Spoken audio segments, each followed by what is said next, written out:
You're never learning. Not learning. Hey guys, welcome back to another episode of Did I Save, a gaming podcast where we talk about how games change and how they change us. That's so true. So well said. Today we're going to talk about games that might benefit from a change in genre. So Genre bending, if you will. genre bending. I like that. That's good. Much like the hit Avatar. Which games have done.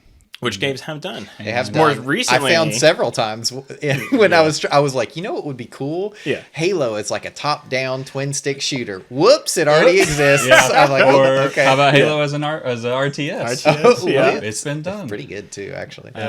But just the more popular Helldivers. That's true. Yeah, that's a The great original was example, just a isometric. Twin stick. Yeah, right. Yeah. Shooter. And then now they went third person. Yeah. All And it blew action. up. And it I blew think the first up. one was And I thought, huge popular. improvement. and I was just like, Yeah. what games Yeah. could change genre and be just as successful? I was listening on my Spotify, and it's like a new release song, and it was like a Helldivers 2 song. Yeah. And I was like, oh, it's official because it's got the Helldivers emblem. And it was so bad. It was That's like how you know it's like official. screaming about Oh democracy and no, stuff. they've taken the bit too far. Yeah. Well, Anyways, Oh, well, I'm Tay. I've got Ryan to my right. And then, of course, we've got Jared. hey, I'm Jared. Hey, guys. I'm the Ryan one. I don't know Glad if you you can guys- see me, but hey, Glad to have you guys back again. glad to be here. So, I'm excited about this topic. I wasn't at first because it was very difficult. yeah. This It was seemed like easy you were for me. stressing just a little bit.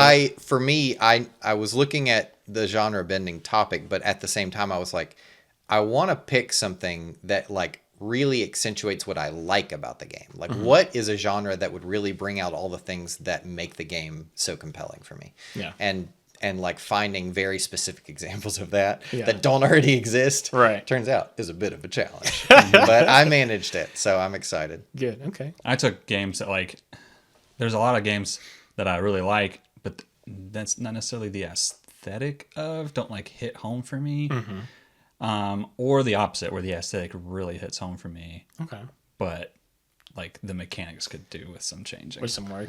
So like that's kind of what I focused on for this list. Yeah. But yeah, I don't, who wants to go first? Well, Is it? why don't you go Talon first, gets Jared? to pick. Okay. Or not Jared. I thought you were throwing us I a was gonna curveball. throw You it, looked yeah, at that's Ryan and you were right, like, "Why don't you go first?" Jared. Yeah, that's right. Because he was the one who was stressing out about it the most. That's true. So Jared was stressing about it the most.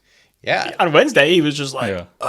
What do I do, what do I guys? do? Ryan was like, and the next day he was like, oh man. yeah. Yeah. Anyways, But Ryan, why don't yeah, you go Ryan, first? why don't you give it for an example? I'm curious to see what you. what I want is Fallout to go a little bit back to its roots, and but not necessarily just going back to like a adventure game, like like a clicker type game that it was. It's almost D&D esque. The first Fallout. It the feels second much Fallout. more like a Baldur's Gate style game. And I'm not really wanting that. I'm wanting like XCOM type style.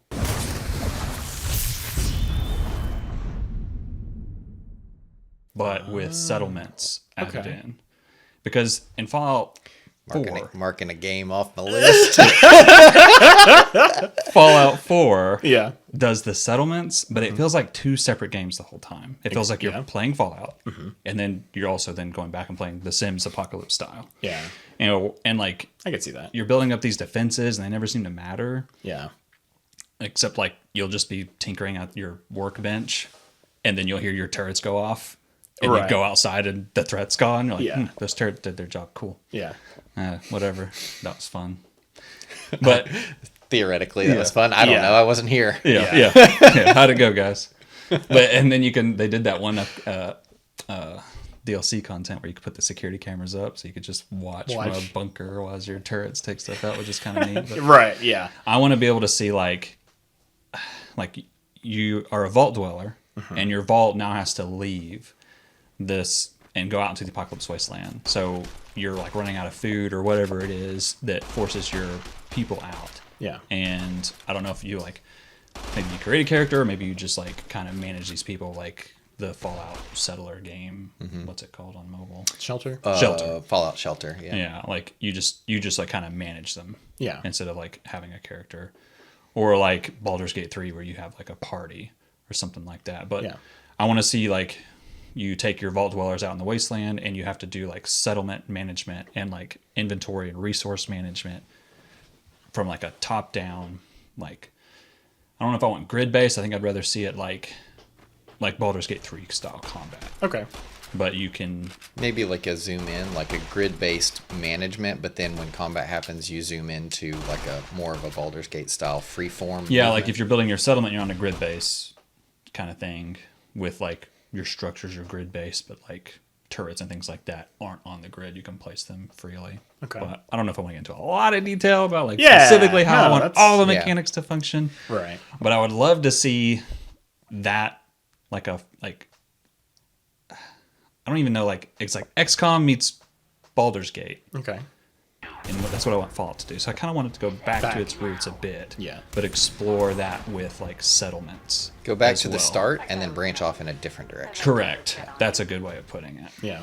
Because like I love the Fallout games, first person shooters, but like first person shooters aren't what I gravitate towards. I gravitate towards RPGs. And a lot of Fallout ends Yeah. up feeling more like a turn-based first-person shooter because you're going into the Into VATS VATS mode so where you're much. selecting which part of them Yeah. you want to shoot and stuff. Especially if you're so- playing on console and you have Yeah. to use the thumbstick to aim, which doesn't feel great in No. 3 or 4. But if you're using a mouse, it's a lot better. Yeah, that's Yeah. always been its greatest weakness for me. But that's kind of what, like, my idea was actually, like, I want Civ, like the Civilization games, where it's hex-based tiles, and you're building structures, and you're researching technology and all that stuff.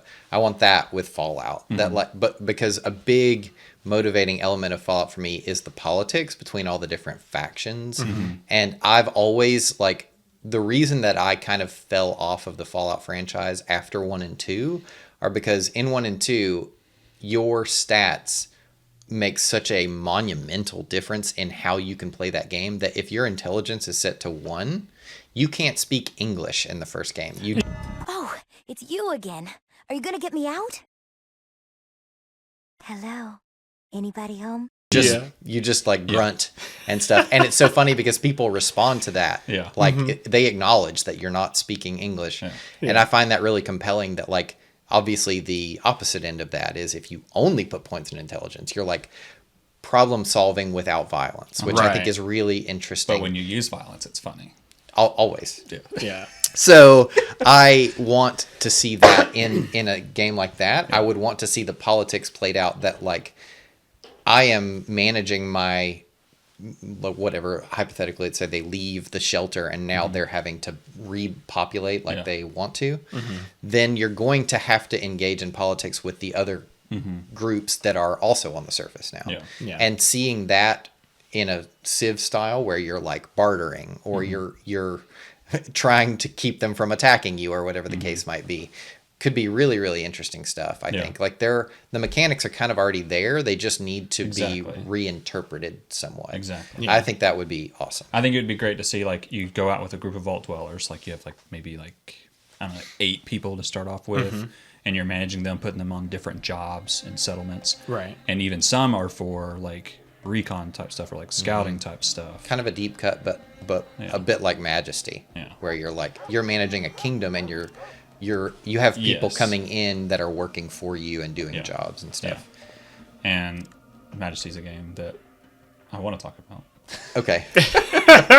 but not on this episode. Okay. Okay. I think this is the closest we've come to both picking the same thing, right? Like we've yeah. never had a duplicate before now. So. Yeah. That's awesome. But I'd like to see the vault dwellers, like each one has a different personality, and as Right. you figure out as you find these other factions in the Fallout universe, like the Brotherhood, the Outcasts, the Synths, and things Yeah. like that. If people have different opinions on that stuff politically, so you have to figure out a way to resolve these issues, or just like figure out who to kick out of your settlement. Or send them as ambassadors to like Yeah. keep the peace because Exactly. they are a ghoul. There or could be whatever. a lot of interesting things. You could Yeah, do. I agree. I think Relationship wise, political wise. that's cool. Yeah. Yeah. I think that would sell like hotcakes. Yeah. And like Bethesda loves to do, give you tons of content you can download Yeah, and pay Civ for. 6 is still releasing. We love to DLC, do that. So yeah, We love to keep paying for a game. this we one love. gives your ghouls party hats. Yeah. Hooray! We'll see how mine. This would turns out. probably be a game, if I were to create a game, this would be like something I'd want to tackle. Yeah. For sure. No, sounds awesome. I love that. Yeah, I can't wait for them to Never do give it. you a cease and desist when you start making it. I can't wait for them to listen to this podcast and then pay me lots of money for mine. Perfect. I love that. I just got Venmoed $10,000. Yeah. That seems a little low to me. But I was gonna say yeah. Well, that's It just just says the, hush that- on the end. That's the upfront money. You know, that's just to get you started. Right. Okay. Yeah. Okay. Okay, so for me, big tonal shift, but I'll get the one that feels the most obvious to me out of the way. I think that it would be really interesting, and I think there's a lot of potential for the same reason as Fallout, to have a Zelda game that is a turn-based RPG.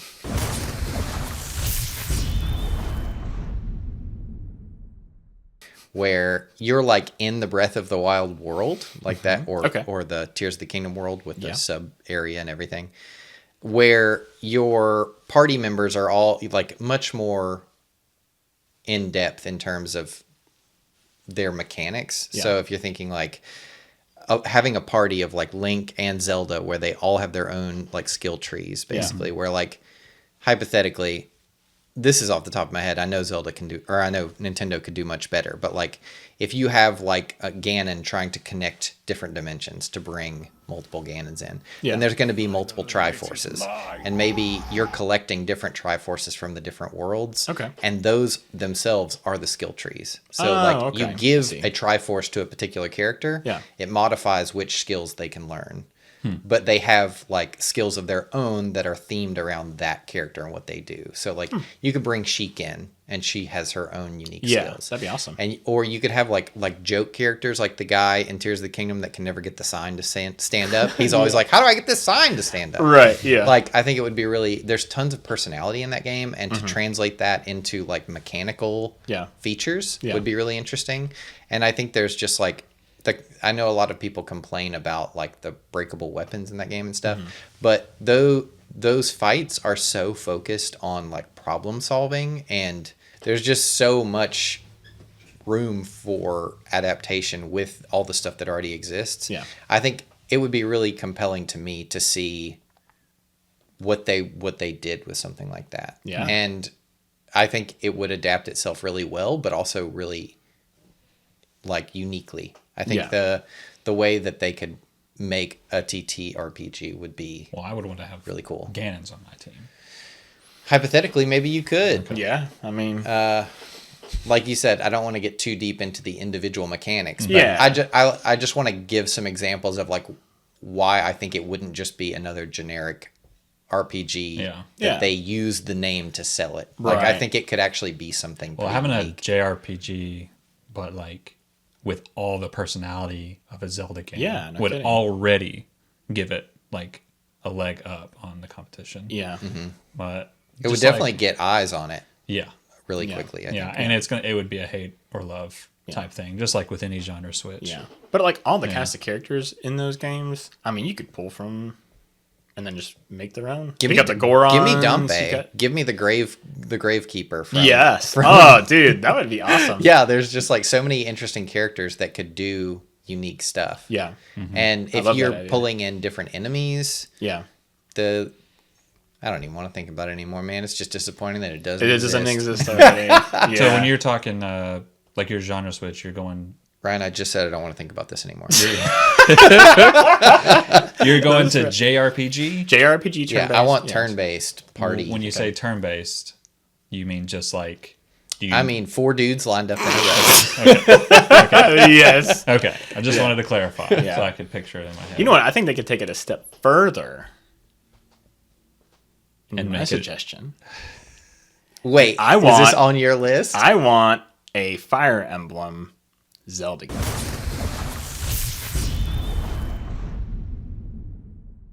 I was picturing when he first. That's what I want. Yeah, when he first started talking. Yes, like 3 houses, but in the Zelda universe. That's what I want. I want Ganon. That half exists. I mean, the Warriors game? No. That's not what I'm talking about. I'm talking about I thought that game was all right. building relationships. But here's what I want. I want Link to not be in the picture at all. Okay. And I want Zelda to be the general. I think that would be cool. Yeah, she's very like... But I also want Ganon to be part of that. I want there to be a bigger threat. You want a new big bad. I want a new big bad. The enemy. I always appreciate a story where 2 people that don't like each other have to work together. Because I think the dynamic is... It's very... it's just a lot of potential, basically, for absolutely. Like really interesting developments and dynamics between the characters. Right. Like, what if Ganon and Zelda have to work together to... And maybe they're not so bad. Well, and the thing, like, you get almost like this Game of Thrones flavor where they have to help each other, but at the same time, both of them are, like, trying to keep an eye on the other one because they know that they're going to take advantage of any opportunity to, like, come out on top. Right. Which I always think is really interesting. I just picture some sort of threat that Ganon summoned because he keeps losing. Right. And he's like so desperate that he just summoned something out of his control. That sounds cool. Yeah. Yeah. But I want like that. So it's either you can pick Zelda or you can pick Ganon.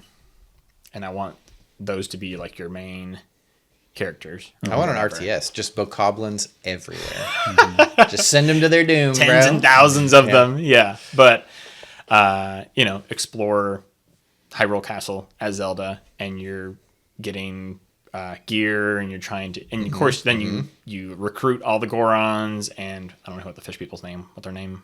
Zoras. Yeah. Recruit them and then Ganon, he's staying in the castle with them because he's got all his Gerudo tribe. He's in the basement. So they're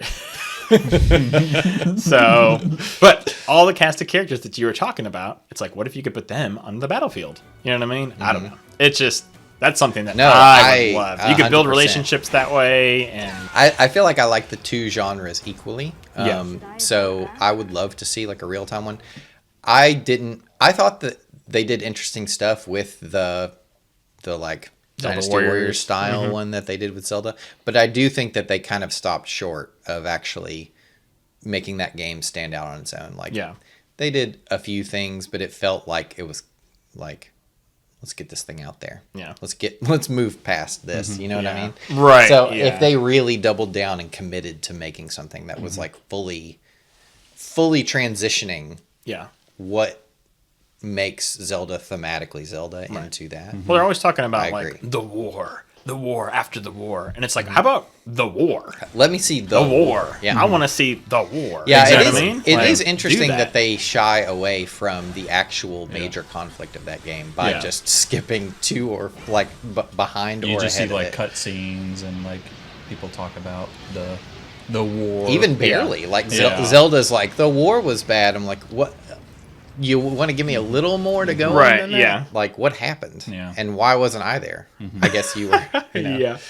But yeah, without Link, I think would be really interesting. I think you would upset a lot of people, but I think it leaves a lot more room for characters that exist to be in the spot. Much more present. Is there like a narrative reason Link isn't there in your mind, or are you just like tired of Link? Well, he could be like he always is. He's asleep and slumber. Right. That's what I'm saying. You know what I mean? And it's like, well, what do you do when Link's not there? What if there's what if like mid game you wake Link up or something? Yeah. Or like I mean, that could be the goal, is to wake Link up. Yeah. And you get him, but you have useless. Ganon has to work with Zelda to wake Link to defeat this higher power, and they have to work together. They have to work together, and Ganon's like, you have to convince Ganon like, we need Link. And it's like, no, we don't need Link. Well, and the whole time Ganon is like, when that dude gets here, exactly, I'm gonna just blap him immediately, and that sets up the next game then, right? Like, just like lots of tensions, lots of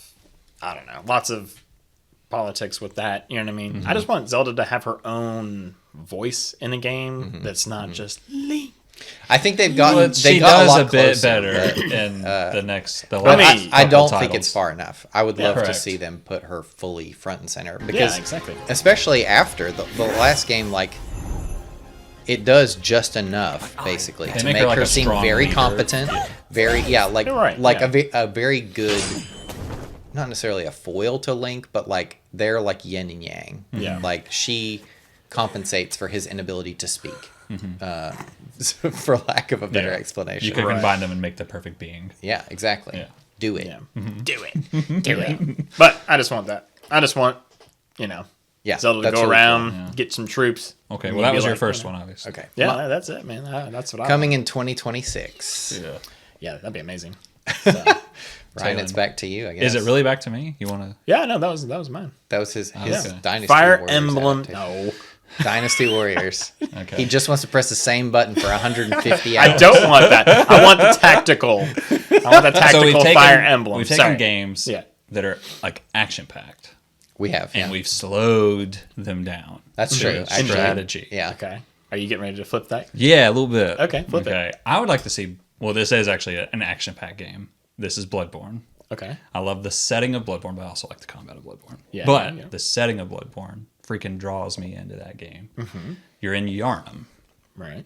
but I want to be in Yharnam, but not as a hunter. And I'm thinking Penumbra Amnesia.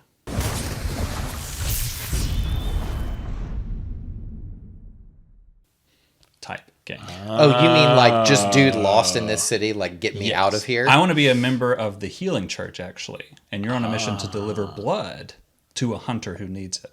Man. That sounds dope. That sounds amazing. Well, you get to this hunter, and it's too late for this hunter. Yeah. He's a beast. And now you have to run from him. And you're Okay. in Yharnam. Okay. Trying to Now it's escape. Outlast. Yes. Yeah. Now you're trying to seek out other members of the healing church for Yeah. like sanctuary. Okay. But they just keep dying off Yeah. from hunters just going too feral. Okay. So it's like backfiring on the healing church. Yeah. I like this. And that would be like you're like solving puzzles like you do in Amnesia games. And Yeah. for people who don't know about Amnesia, it is like a horror game where you don't get to fight back a lot. You have to Right. think on your feet as just a person that has no powers or anything like that, and use your brain to either like solve puzzles or escape from danger.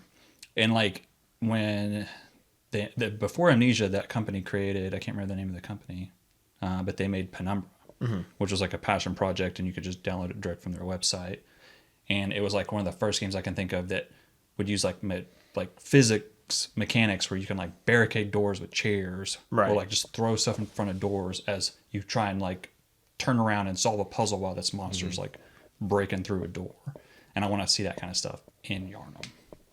That'd be amazing. That's That's a really fun idea. That's a I like great that. one. I I love have nothing that to idea. add because I don't know enough about the fiction to give you mechanical adaptations Yeah. of the fiction. Yeah. You know But what- I would play that. to be able to see that stuff like in a first person view. Yeah. Like the amygdalas or amygdala Amygdalas, yeah. or whatever. Oh my gosh, dude! I would That'd think it would incredible. be Like you cool. turn a corner and there's like I think it'd be Dude, cool that if would you be- like at first you see none of the Right. amygdalas. And I don't know if the game pronounces it amygdala or the amygdala, like the yeah. actual part of your brain. right.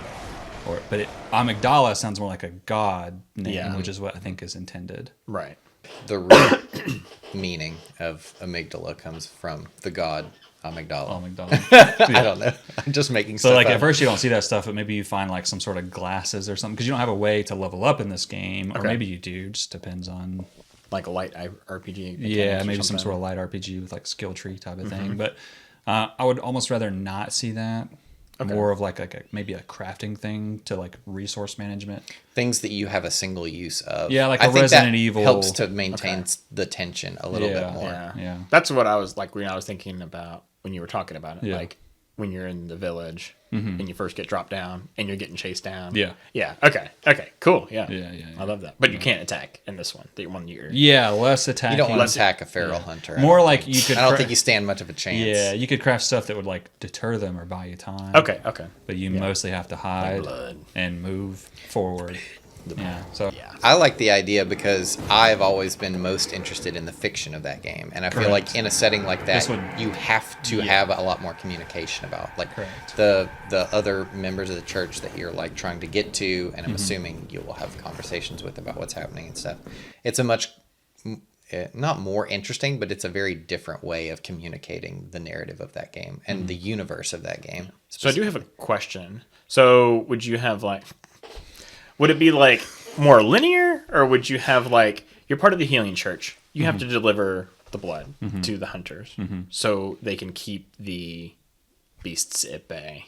Would you have like a meter for that, or how would you, or would it just be like more of a linear story, just following kind In of my one head, path? first I pictured a linear story, but you did Okay. bring up a good point. Like maybe there could be a mechanic of like keeping hunters alive, fueled with blood. Yeah. So they don't go super feral. Yeah, But I could also Like a balancing mechanic where Yeah. like you never have enough blood to like preserve all the hunters. So, you kind of have to choose. pick and choose. Yeah. And Yeah. depending on who you choose, like you'll have to move in different directions. Like Yeah. this one patrols a certain area of Yarnum. So if they go feral, it's much more dangerous to go there. Right. And you'll have to collect supplies from a different region or whatever. Like I think there's a ton of potential for really interesting interactions. to see like a fight going on between like hunters and some like feral giant beast, Yeah. and you're just trying to get through it and Get through navigate it. through this Yeah. fight. Well, I think another thing is like you also have an opportunity to preserve the other thing I really like about the Souls games, which is like that sense of progression in connecting the world. So like maybe a big part of it is like you have to find supplies that let you create shortcuts to new regions or whatever. Like there's no ladder. You have to find the stuff to build the ladder, and then once you do, you can take that shortcut to outrun. Yeah, one and then of it's the permanently beasts or there whatever. after you've right. done it. And, Yeah, and that's like as cool. you connect Yeah. the world, new areas become open to you and stuff. Yeah. Yes, I I think like that's that. a good idea. Like, take the world wrapping of Dark Souls 1, but you're having to constantly go these routes you've taken before, but now you're unlocking new routes to either like find new areas. But what the goal is of finding those new areas, I'm not sure. I'd have to have like a It might just be like members of the church are like holed up there because maybe there already is a feral hunter, and they're like, I don't have any way to get out because I'm not on the outside. I can't gather supplies Yeah. to like make any kind of progress. So Yeah. Yeah. In my head, this game was just essentially like an amnesia game in the Yarnum setting. But people talk about it. yeah, everyone's like, oh, nice hat. Nice hat. Before they say help. Yeah. Okay, I'm into it. Yeah. But I'm not like aesthetically, like I'm drawn to like dark Victorian or Yeah. dark medieval, Yeah. Gothic, like type stuff. Like reason I wanted, like I like XCOM a ton, but it's one of the few like futuristic type games that I like because I'm not drawn to it, but the actual gameplay of that game Yeah. draws me in. So Yeah. I can see that. Yeah. I'm into it. well, Yeah, cool. More disappointment for us. Every time we have a great idea, just a little more disappointed. Yeah. A similar aesthetic, I think, is like BioShock. Like I love the worlds in BioShock, and like in Infinite, they connect all of them with the lighthouse idea that like there's not just the two that we've seen, but there's, I think they connect. Do they connect? What's the name has completely left my brain. The original game. System Shock? System Shock. I think they connect the System Shock world. Do to they that. really? I think so. Yeah. At the end. I remember the end Infinite. scene. I don't remember System Shock. I remember like seeing They the- don't explicitly say Say it? System Shock, but there's like some kind of through line with the fiction in System Really? Shock That's to cool. kind of insinuate it. But basically, there are hypothetically an infinite amount of Bioshocks that you can go to and different themes and stuff. Yeah. And thinking about like, I would love to revisit even just the two worlds that we've seen in Bioshock, and thinking about like what I like about those and what I don't like. And what I like about those is how weird and twisted all the different characters are. I love the setting, like the aesthetics are all really interesting. The powers that you get and like the fiction behind where those powers come from, like the genetic experiments and modifying yourself, all that stuff is really interesting to me. The thing that always stops short for me in Bioshock games is the combat mechanically is really interesting with all the powers and the weapons and all that stuff, but it never feels great to me to actually use them. So a really interesting genre shift for me would be like Bioshock as a deck builder.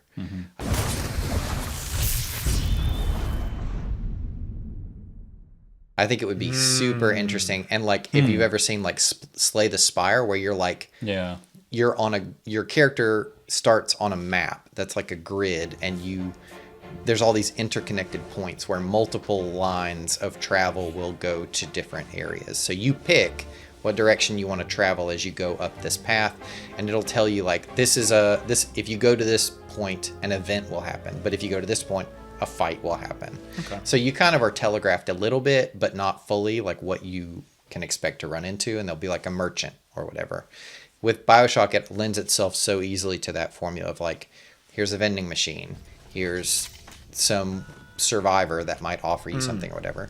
But as a deck builder, you can mix and match all the different mutations, and maybe like when you get multiple mutations, 2 different cards will... So like hypothetically, as the mutation system, like maybe 2 different cards, when you have both of them in your deck at the same time, will merge into a different unique card. Like there's lots of really interesting ways that you can use the fiction of those games to make a deck builder that feels different. I'd like to see the vending machines. You pull them and you get booster packs. Yeah, exactly. I think that would be really cool. It's like, circus, that would be awesome. And seeing like, like the piano guy that's like he like has the dynamite strapped to him or whatever. Like, there's so many different characters that are just unhinged. That would have really interesting mechanics as their deck, and like translating all of that stuff, I think would be really fun. I think it's just like, it's almost right there. Like I could basically make that game in my head. Right. And deck builders in general, like, you have your core mechanics, but all of them have a little bit of a twist. Like, I don't know, have either of you have played Griftlands? No. That game is super interesting. It's a deck builder, but you are like a mercenary, and you have a conversation deck, and you have a combat deck. And whenever you choose to solve a problem, you pick which deck you want to solve it with. So if you choose the conversation deck, it's like you have to defeat their arguments and like ideas attached to those arguments that are like protecting the core argument. They're like, this is true because of this. Yeah. So you might attack that and be like, well, this isn't true, which makes this more vulnerable. But anyway, just like translating the mutation mechanics into something unique that makes it stand out a little bit. The rest of the work is basically done by the fiction and the personality. Are you picturing something symmetrical like Magic the Gathering, or asymmetrical like Netrunner? That's a really good question, honestly. I hadn't really thought about it, but I think it might be more interesting to see something asymmetrical, but that's like very subjective. I like asymmetrical games. I think they're more compelling. But if you're going to do something that's like, you know what you could do that might be very interesting? I was going to say, if it's symmetrical, then whenever you beat a boss or whatever, you can take some of their cards. But if it's asymmetrical, where their deck plays in a completely different way, if they could design it to where you take cards from that, or maybe you can adopt those mechanics and say like, well, this person's style, if you want to swap the two, like you don't use your old style anymore, you take their deck and now you're using that, and it works better against this boss's style or whatever, where you can constantly mix and match different types of play against other types of play. And that adds a lot of replay value, and I think that would be really cool to explore. And you can still get unique cards from vending machines for each type of deck or whatever, but it only gives you cards for the deck you're using. I'd like to have loadouts, so if you fight a boss with a unique style, you can just switch to it. You can lose and switch to another strategy and try something and have the tempo go a lot different. That would be cool. Or you could even mix and match them where different cards function differently, where your deck is asymmetrical, where certain parts of your deck function differently and don't interact in the same way with other cards when you play them. I don't know what that would actually look like mechanically, because I've never seen a game do that. What I want, tons of potential. What I would like to see a card game do is add some cooperative play, like with a storyline, to have 2 decks. You like Infinite is right there. Like there are 2 characters all the way through Infinite, I think. So like that's perfect for her deck interacts with your deck, or his deck interacts with your deck, or however like you a want. single player version of the game and then a 2-player version of the game. To mix it up and to see different decks interacting with each other. You could just do like jump in, jump out co-op. Where that deck is played by an AI. Unless somebody wants to jump in and play it with you. That would be cool. Like you could build your AI deck, and it plays itself. Mm-hmm. I think that's actually an awesome idea. Yeah. That you can let them handle it, kind of like an RPG where you're like, you guys pick your own attacks. I don't Right. care. Yeah. Or you can directly control it and stuff. Yeah. And I've never seen a deck builder do that either. So. But Bioshock's a great, what's the word? Like Choice. Franchise. Yeah. IP Option. which marketing term you want to use. Yeah. But, Right. Yeah. That's a great idea. Now. yeah. It's a great theme Yes. for a deck builder. Yeah. There'd be a When lot I thought of cool deck cards. builder, I was like, I love deck builders. What game do I think would really click with that Would you genre? like to see- Bioshock was like right there. Would you like to see like creature type cards? Like you would draw like a Big Daddy card or a Little Sister, or would you just like to see like you draw like modifications? So if you're thinking about this, I don't want to get too deep down I'm the just rabbit too hole for excited people who are about it. not. Yeah, that's right. I appreciate that. It's much better than me talking and no one is interacting with this idea at all. Yeah. But like, I mean, you could have a Big Daddy deck that is like Oh, okay. Yeah. like yeah. Magic the Gathering. One, it's called White Weenies, is where it's really weak, like 1/1 cards where they have one strength and one attack, but you have so many of them that you just overwhelm your opponent. A Big Daddy could have a bunch of the Little Sisters that like flood the deck and Yeah. like attack you all at once or whatever, because that fits perfectly with the No, that's mission. very cool. Yeah, I think there's a lot of really cool ideas. And you could get the great idea. resource. What's it called that the Little Sisters, use Eve. their They had the little Right? syringe. Eve? Yeah, I think it is Adam and Eve. You could have that as a Yeah. resource to like buy booster packs and things like that. Ooh, that's an interesting idea. That there's like a risk That's reward cool, yeah. as you move through the path. If you interact with them, you can choose to like help them or hurt them and take the Eve. And each time you Yeah. take the Eve, you increase the chances that a Big Daddy will show up on the board. Some things just built in, no brainer type stuff. yeah, exactly. That's Yeah. what I'm saying. Like the more I think about it, the more I'm like, cool. Yeah. cool. I changed my idea to that. Okay. Hey, Hey, that's our second idea we both thought of. that's right. No, that's awesome. I love All right, Talon, it's back to you. it. All right. Man. I don't know how you guys are going to think about this one. That's how I feel about my third choice as well. Okay. Well, what was my second? It is going to be the one I'm talking about, and everyone's like, what? Yeah. Who cares about this? So, obviously, you guys have inspired me to get into the strategy genre. Let me guess. You want to take a strategy game though, and take it somewhere else? No, I want to take Resident Evil and put it into XCOM.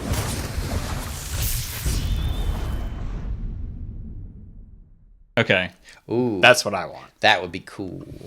because, like, so That would be. I'm picturing because it. you could go and you could like infiltrate buildings and save the survivors, and you could control your unit, And then you have base can have management with the survivors where you like assign them tasks. and yeah, stuff. and then you could have like I'm in. Nemesis and like I'm break all the through way the in, bro. walls, and I don't know. I feel like it's already built in, but like obviously more horror themed. But like when I was going back and playing through XCOM, I was like, man, I would love this. That's how I feel about Evil. XCOM, because I just love the gameplay of XCOM. Yeah, But I would love to see thematically it change. Yeah. yeah, While there are some great designs, and I love some of the designs in XCOM, yeah, I would like a Resident Evil would be way Yeah. more up my alley. yeah. Yeah. I think that would be cool. Have like the liquors on the ceiling, and you're like trying to be quiet. I don't know. There's just so many cool things I think that you could do with it. Yeah. Destructible Which is why environments I love specifically. the- Oh yeah. Are Nice. those the kind of like stealth elements? Like a big part of the Resident Evil franchise is conserving ammo, using Right. resources as sparingly as possible. Yeah. Like definitely getting by enemies if you can. Right, Like yes. how much of that do you want to play into this XCOM I think, variant? I think that would be. And like, what does that look incredible. like to I would you? even like to like stealth kills. Like I would like them to go all out. You know what I mean? Yeah. I think So it do should you- focus on resource management, like Resident Evil does. Oh, Yeah. 100%. and you I need think to that's- figure out which fights to tackle and which fights to move on. I think that's a big part of like basically the loop in my head is you save people, and then while you're out, you there's like a risk reward element of trying to get as many resources as possible before you have to get out. Here's another thing. because zombies are going to keep coming, right? You don't clear out the zombies. Right. Yeah. Of course. And of course, if I you do. make sounds, they're going to be more. Yeah. Yeah. I do, bro. Why do you Yeah, think the yeah. world's safe right now? I've solved that Yeah. game different ways. But that would be incredible. But I would also like, Valkyrie Chronicles? You ever played that? Oh, yeah. Have you ever played that? Big fan of Valkyria Chronicles. I am not sure if I've played it. Okay. I Well, once I know you, the name is once, very familiar. So you've got your AP points, your action points. Once you change into different characters, you actually move around the world 3D, like in a third-person view. I think I've just looked at this game a lot. So you can move around Yeah. in the 3D instead of it just being like you still see the overworld, right? You still see it, but then once you take action of your character, you can actually aim in third person. Yeah. It's like So- it goes from like almost like an isometric camera to a third person shooter camera. Yeah, it's really interesting. And I think Resident like Evil would that benefit game. from that in that way. Yeah. Where it's like, I'd be down. yeah, it's like, just like an XCOM when they have like the pipes on the wall and you can climb up them. It's like, well, what if you do that in third person? You know what I mean? And then This is cool. It's like the longer I'm thinking about this, the more like an actual structure is like taking shape of what.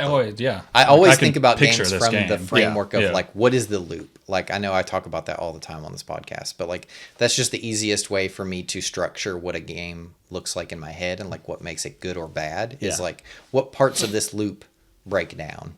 And for this game, I'm thinking like you go into extraction zones, you have to save X number of people and survive or you fail the mission. Yeah. But on top of that, you have like these sub missions of like activating like a cell tower so you can send a distress signal or whatever, Right. and gathering resources and stuff. There's always zombies, but like the longer you stay to gather resources, the more likely it is that like the tyrant will show up and you just can't kill the tyrant. right. So like in that context, that sounds Then it becomes an evacuation. super mission. fun to me. Yeah. Extraction. And then you're Exactly. just getting out. It's like, Yeah. okay, Yeah. drop everything. We've got to leave right now. Right. And Or it's like you try to go in stealthy, just like Yeah. XCOM. And And the- then it's just like, as soon as they goes see you, down. it just goes insane. Yeah. that's cool. Yeah. So- I always, when I go back and have to edit these podcasts, Yeah. I'm like, Jared, stop taking over everyone else's. No, bits. not at all, dude. But I just get really into the idea and I'm like building on it in my head. And I'm like, what about Yeah. this? Yeah. What about this? Yeah. What And then about I'm like, this? okay, Yeah. cut this 15-minute segment out.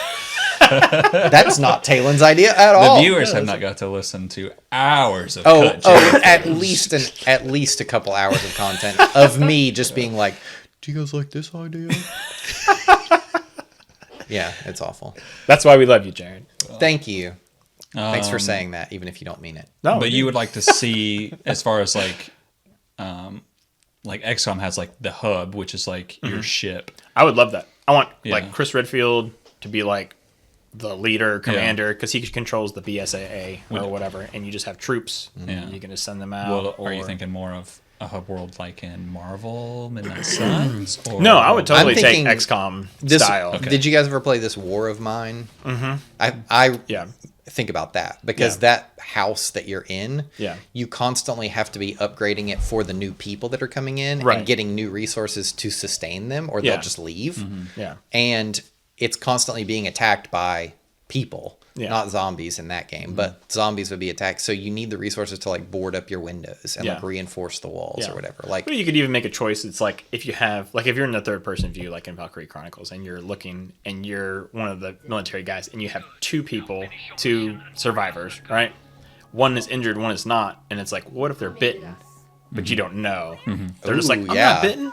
I And didn't it's even like, think and you have about to make turning. you have to make a choice. Yeah. Do you save XCOM them, does or- something similar where you're trying they to do? save. You're trying to save citizens, but some of them Yeah. are aliens, and when you get close, they transform. Yeah, and then okay, you have to fight okay, them. okay, cool. So Well, I think it is simple. something. that way, It's kind of but- similar to what Yeah, you're talking yeah, about. Yeah, that is cool. Okay, Yeah, it's really interesting. so that would be cool. I'd buy that instantly. But it's you, Ryan. You're Yeah. next. I'm gonna switch it up again. okay, switch it up. Please Um, do. Keep us on our toes. Yeah, I love this. But talking about how I like games that are dark, creepy, gothic, Yeah. type Souls. things. All things Souls, you yeah. love. Yeah, Little Nightmares is a world that captivated me. I'm already in. I don't even care what it is. I'm already in. I'm like, what other genre could you do with Little Nightmares? I want a third person. You know what action other movie. game captivated me? Banjo-Kazooie. Okay. Mix them. Okay. I want a 3D platformer in the Yeah, Little Nightmares universe. world. And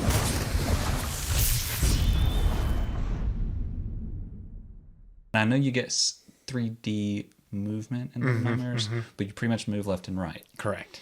But I want a world with collectibles. It is on like when you're looking mechanically at it, you're like, oh, this is like a Mario game. Yeah. But I want it to be creepy Yeah. and dark. And you have all these like hidden creepy secrets and tunnels and like things you find, but in the Little Nightmares universe. Yeah. And What are the collectibles you're finding? I don't know. Okay.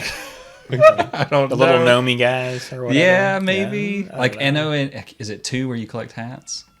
You can find little secret hats, and you put little different hats on your character. I think so. I think it's 2, and I never found all of them, but I got close. I was missing like 2 hats. Yeah. Obviously, that wouldn't be very good as a Right. jumping around No, like no, that. no. I love that idea. It's fully 3D. You might as well lean into it. Wear all the hats at once. All the hats. Yeah. Every hat you find, you put on your head. Yeah. But I think 3D platformer, like it's a genre that I think I said in a previous episode, like they nailed at the get-go with like Banjo-Kazooie, Mario 64. Like these games just like sold and hit with and made such a huge impact on the gaming community. Right. And you've kind of seen them, they've died. But I feel like a big element of that game is avoiding Yeah. these people that are like reaching Yeah, and I out get at that. you in Yeah. in a singular. Yeah. You don't want to In go an back to where you just omnidirectional kind of were way. because it was bad. Well, and Yeah. how do Yeah. you? But how do you translate that mechanic of like hiding in a 3D world? I mean, in a I way that wouldn't you have think that. is interesting. I just want it to. I want a 3D platformer that's like thematically different than any other 3D platformer. Like they haven't gone. Not bright and sunny like most. You don't. Yes. Are you And saying I you don't think- even necessarily want Little Nightmares as a 3D platformer, but you want that type of I just love. atmosphere? I love the design of the world of Little Nightmares, and I would like to see that taken. And you're not. It's very necessarily- striking. Yeah. I do think it has a lot of. It's got like swampy areas. Draw. It's got like city areas. You're like in a lot of basements, or you're like in some of them. One of them, you're in like a restaurant. And you're Right, Like in a, yeah. You're like in a kitchen, and then you're in like an elevator, and there's a lot of potential for just like different environments for a 3D platformer, like you would see in like Mario 64. They have all these different levels with different themes, and same thing with Banjo. So you have a lot of potential for that. But I wouldn't necessarily take. I think you would maybe play as a different style of character, a lot more, mobile. Yeah. Let's just keep the theme going. Base building. You have to go gather supplies. You gotta collect cards. Yeah. You need a place to keep all your Yeah. hats. Yeah. And this wouldn't be like a game that takes 100 hours to beat, Yeah. and it wouldn't be some game that I think would be for everyone, like Ukulele. Well, these Yeah. games aren't for everyone. Yeah. These are our games. Like That's true. This is my yeah, one. yeah. I'm the only person buying Yeah. your game. Yeah. Need you to spend $20 million on Making it. a Little That's right. Nightmares sequel. Like so I can buy Ukulele it. came out, and I was excited because it was like the team behind Banjo-Kazooie, Right. and they're making this spiritual successor type game. But it didn't really like. But they hit for forgot me. how to do that. Yeah, it was like, well, I'm older now, and this just feels like a game. It doesn't feel like Banjo. I guess it wasn't. It didn't have Banjo in it, and that would maybe hit more nostalgically for me. Yeah. So Ukulele didn't really. I don't think that's.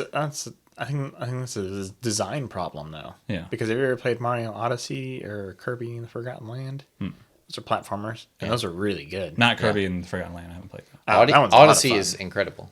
Yeah. But I mean, you like what you're saying is kind of much. I don't want to say it in a way that's derogatory, but like you're not talking about specific mechanics that you want in this case.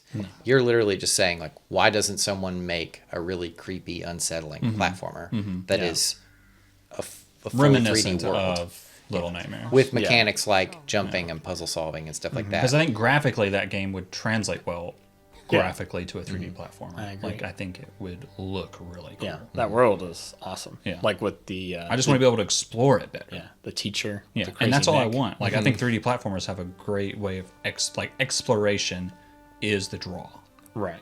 and the way you explore. You have mechanics to explore, which I like. Yeah. And I would like to see that more developed in a 3D environment than the 2D environment you get Yeah, I see what you in mean. Little Nightmares. No, that's a great. Although I think Little Nightmares is amazing. Oh yeah, I mean, I would yeah. I would love to see a scary open world platformer. Yeah. There has to be one out there somewhere, but I sure can't think of any off the top. Not of my one head, that's has a good budget. Yeah. And or such a like part of what makes Little Nightmares as popular as it is that they nailed the aesthetic. Like Correct. it is very compelling to look Yeah. at just on its face. So Yeah. yeah, I agree. And it's very It's just creepy. like usually those types of things, like you said, just don't have the budget to really seal the deal. like to see the level in Little Nightmares, I think it's 2, where you're having to move on the little wooden platforms, and there's this water creature trying to grab you. To have that Yeah. with the camera angle of a 3D platformer Yeah. would Incredible. be an intense level. Yeah. I agree. Too spoopy. Too spooky. Can't do it, man. I'll watch you do it. And if you go underwater, Yeah. Don't make see it. that thing Please don't make a giant fish swim towards me. I hate that so much. Yeah, I think that's cool. Yeah. I think that's a Great really choice. interesting I love idea. it. Like, I appreciate that it is left field. Yeah. I would not have. Yeah. thought of that. Agreed. yeah. That's very cool. I didn't come up with it because I thought it would be original. It's just something that I legitimately want to see. Yeah. Yeah, Give me that. that's what it's all about. Give me that. Mine is okay. So I'm gonna have to start from scratch on this one because I know neither one of y'all are involved in this genre. Okay. Maybe you'll take me totally by You're surprise. so but- wrong.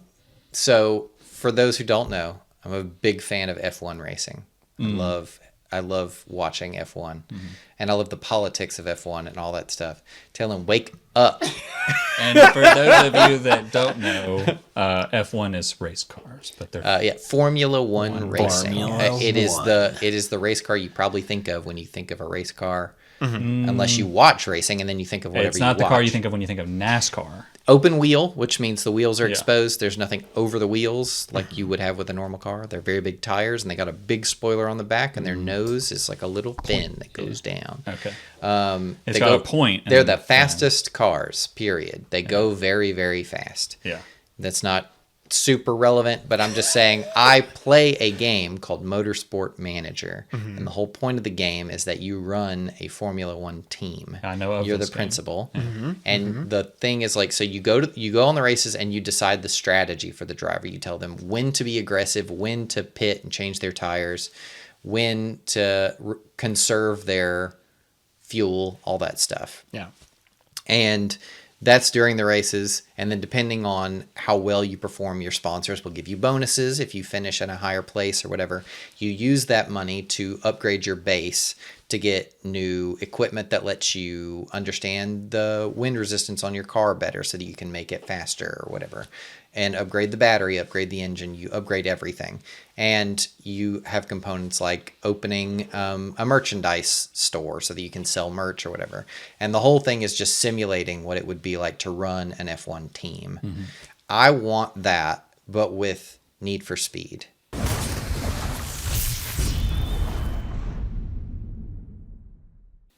I think Okay. So you want to take it underground? I want to take it underground. Okay. Nice. And you want the track to be dope. So I've thought about this way too much Yeah. because there's really not very many games like this. F1 has its own management game, but they're all just Formula One. Like that's, I mean, some of them have like GT racing cars, but that's not what I'm talking about. I'm talking about street racing, not circuit racing. Okay. And I want to see like a really cool scenario where like you used to be a street racer, but like somebody in a race like cheated and ran you off the road, and now you're handicapped, like you're crippled or whatever. You Okay. can't race anymore. Gotcha. So, Okay. but you want revenge.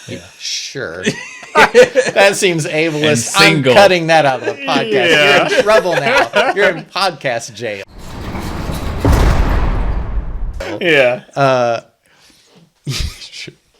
Sure. You could, maybe you're just a real bad guy. You know what? I like that. Or a twist on girl. it. You're just, oh, man, now I'm ableist. Now I'm in jail. So, but like you still want revenge on this dude, and now that guy has gone on to like run this circuit of underground racing in the city that you live in or whatever. Okay. So you want to train the next generation of drivers to beat this guy and like make his empire crumble or whatever. You got to cheat now. So you're using your money to you're using your money to like give these drivers like to teach them how to be better racers, and you're managing them, blah blah blah, and like as you progress, you can get more drivers in your workshop, you upgrade it, all that stuff. But like, I also want to trick out my car. I want to see really cool looking cars with like, like the old Need for Speed Underground where it's like neon lights on everything. Right. Literally, you could like upgrade your speakers in your car for some reason. Don't know why. But just like seeing, be bumping, like, bro. Yeah, you could open the trunk. yeah, there was literally like a display mode where all the doors would open at once and you could just see all this. So dumb. Yeah. But like drift races, like different formats and different drivers are good at different types of races, whether it's drag racing or drift racing or circuit racing or whatever. Yeah. And you can upgrade which of those elements they're good at or whatever. And as they go on, you kind of accumulate other people who've maybe gotten burned by this guy and they want to help you or whatever. Like, it is a very straightforward premise, but I just think it would be so cool. I also just really like dioramas. So to see like this zoomed out version of the race where you're seeing like all these little cars like drifting around like mountain roads and stuff as it goes. Yeah. Like, I think that would be super cool. Yeah. I would love to see a good Need for Speed Underground game again. Yeah. I'm with you there. That's cool. That is cool. I think that's unexpected. Yeah, unexpected. Interesting. That's a great idea. It's not a game that would be like, if I saw some advertisement for it, I would be super pumped for it. But it's like it's the game that I'm like, hey Ryan, have you seen this game? Yeah, it's like a game that I would be. It feels like a game I'd be surprisingly into once I did get it on sale on Steam for pretty cheap. I'd be like, oh wow, I would have paid full price for this. Cool. But there's no drifting. Oh. Sorry, guys. Bummer. You cannot customize your speakers. And I've emailed them several times. Yeah.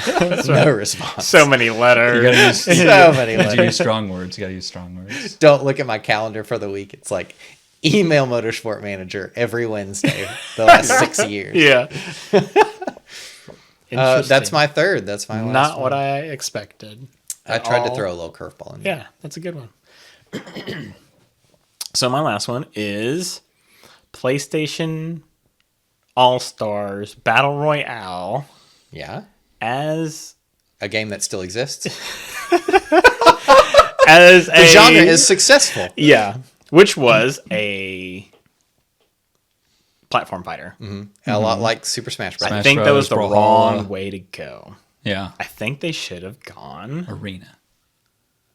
Oh my gosh. Either Arena or Taylor, you can't change your well, idea. no, because I had thought about it because I wasn't sure exactly where I wanted to Arena go. would be so sick. Or a Marvel Ultimate Alliance.